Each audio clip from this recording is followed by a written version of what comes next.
Hi అండి, welcome to my channel. ఈ వీడియోలో ప్రాబబిలిటీలోని బేయిస్ థియరం గురించి ఎక్స్ప్లెయిన్ చేస్తాను. బేయిస్ థియరం చాలా ఇంపార్టెంట్ థియరం అండి ప్రాబబిలిటీ చాప్టర్ నుంచి. Probability chapter inter second year 2Aలో ఉంటుంది, యాజ్ వెల్ యాజ్ ఆంధ్రప్రదేశ్ యొక్క కొత్త సిలబస్ కదా ఇంటర్మీడియట్ వాళ్ళకి, అందులో కూడా ప్రాబబిలిటీ చాప్టర్లో బేయిస్ థియరం ఉంటుంది. Most important question. Addition theorem తర్వాత బేయిస్ థియరం అంత ఇంపార్టెంట్. సరే ఒకసారి స్టేట్మెంట్ చూడండి. స్టేట్మెంట్ కన్నా ముందర మీకు బేయిస్ థియరం గురించి తెలియాలంటే మల్టిప్లికేషన్ ప్రాబబిలిటీ అని, ఈ డెఫినేషన్ గురించి తెలియాలి, కండిషన్ ప్రాబబిలిటీ డెఫినేషన్ గురించి తెలియాలి, అలాగే టోటల్ ప్రాబబిలిటీ డెఫినేషన్ గురించి కూడా తెలియాలి.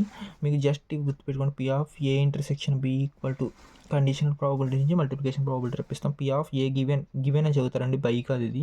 ఏ of A given B equal to P of A intersection B by P of B, or ఓఆర్ఆర్ అని చెప్పేసి P of B given A equal to P of A intersection B by P of A కూడా వస్తుందండి.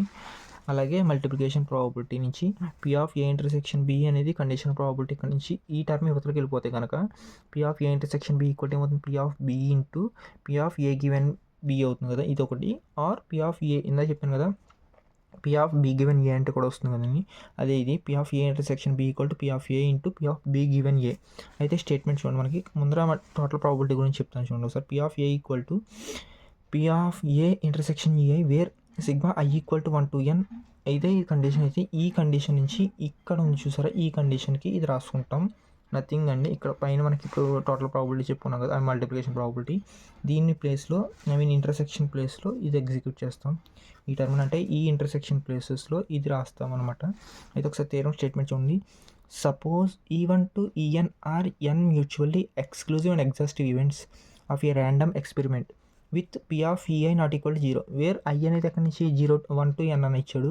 Then for any event A of a random experiment P of a not equal to 0 as well as P of a అనేది కూడా not equal to 0 అన్నాడు. అయితే P of ek given A equal to P of ek into P of a by A given ek by P of ei into P of a given ei where I equal to sigma 1 to n.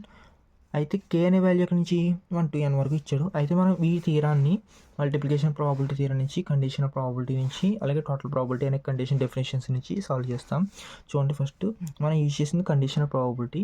Conditional probability అంటే P of A given B అనే probability కదా, ఇది చూడండి ఇక్కడ నుంచి P of A given B అనే probability definition నుంచి use చేస్తాం. అయితే మనకి ఇక్కడ definition LHS E K given A ఇచ్చాడు కాబట్టి ఇక్కడ ఏ ప్లేస్లో ఈకే పెట్టుకున్నాం, బి ప్లేస్లో ఏని పెట్టుకున్నాం, అదే రాసిన ఏ ప్లేస్లో ఈకేని పెట్టుకుని బి ప్లేస్లో ఏ పెట్టుకున్నాం. ఈక్వల్ టు ఏమొస్తుంది, equal to P of A ప్లేస్లో ఈకే పెట్టుకున్నాం కదా, పి ఆఫ్ ఏ ఈకే బి ప్లేస్లో ఏ, అగైన్ మళ్ళీ P of B P of A అని ఎందుకు రాసాం, ఇక్కడ బి ప్లేస్లో ఏ పెట్టుకున్నాం కాబట్టి అదే రాసాం. అయితే దీని ఈక్వేషన్ 1 అని ఇచ్చుకున్నాం. నెక్స్ట్ మనం మల్టిప్లికేషన్ ప్రాబబిలిటీ థియరంని యూజ్ చేస్తాం. మల్టిప్లికేషన్ రూల్ ఏంటండి, P of A intersection B equal to P of A into P of B given A, or P of A intersection B equal to P of A given B into P of B, ఇది కూడా వస్తుంది కదా. ఇక్కడ మనం ఏం use చేస్తాం, ఏ ప్లేస్లో ఈకేని B ప్లేస్లో ఏని యూజ్ చేసాం కాబట్టి ఇది యూజ్ చేసాం. చూడండి, సారీ ఇది యూజ్ చేసాం. P of A intersection B అంటే పి ఆఫ్ ఏ ప్లస్లో ఈకే ఇంటర్సెక్షన్ బి ప్లస్లో A equal to P of A అంటే పి ఆఫ్ ఈకే, next into P of B అంటే P of A into B ప్లస్లో ఏ ప్లస్లో ఈకే, అంతే కదా, అదే పెట్టి రాసుకున్నాం. ఇది ఈక్వేషన్ 2. అయితే ఇప్పుడు టోటల్ ప్రాబబిలిటీ నుంచి, టోటల్ ప్రాబబిలిటీ నథింగ్ లైక్ అండి, ఇది పి ఆఫ్ ఏ మనకి ఈ వాల్యూ కావాలిగా, ఇప్పుడు దీన్ని సాల్వ్ చేసుకున్నాం. దీన్ని రప్పించుకోవడం కోసం మల్టిప్లికేషన్ ప్రాబబిలిటీని యూజ్ చేస్తాం. ఇప్పుడు పి ఆఫ్ ఏ కూడా కావాలి కాబట్టి పి ఆఫ్ ఏ అంటే ఏం రాసుకోవచ్చు, పి ఆఫ్ ఏ అంటే ఇప్పుడు టోటల్ ప్రాబబిలిటీ నుంచి P of A intersection A I where sigma I equal to 1 to n అనే కండిషన్ నుంచి దీన్ని రప్పించుకుంటాం. చూడండి, P of A equal to ఏం రాసుకోవచ్చు, ఇదే కదా రాసుకున్నాం, ఏ ప్లేస్లో ఏఐ ఉంది, పి ఆఫ్ ఇంటర్సెక్షన్ ఈఐ, ఇదే కదా థియరం ప్రాబ్లం. కాకపోతే వేరే మనకి ఫార్ములా ఏంటి, ఏ ఇంటర్సెక్షన్ ఈఐ కాదు, కానీ మనకి ఇక్కడ ఏ ప్లేస్లో ఈకే ఉండాలి, ఈ ఐ ఉండాలి, బి ప్లేస్లో ఏ ఉండాలి. చూడండి, ఇప్పుడు exhaustive events I equal to 1 to n అనే కండిషన్ నుంచి కాబట్టి P of A equal to చూడండి ఇక్కడ where sigma I equal to 1 to n P of A given E I into P of E I, అదే కదా రాసుకున్నాం, P of E A given E I into P of E I, ఇదే కదా రాసుకున్నాం. ఇది ఈక్వేషన్ 3. ఫ్రమ్ 1 2 3 నుంచి ఏం రాసుకోవచ్చు, 1 నుంచి LHS ఇదే రాస్తాం.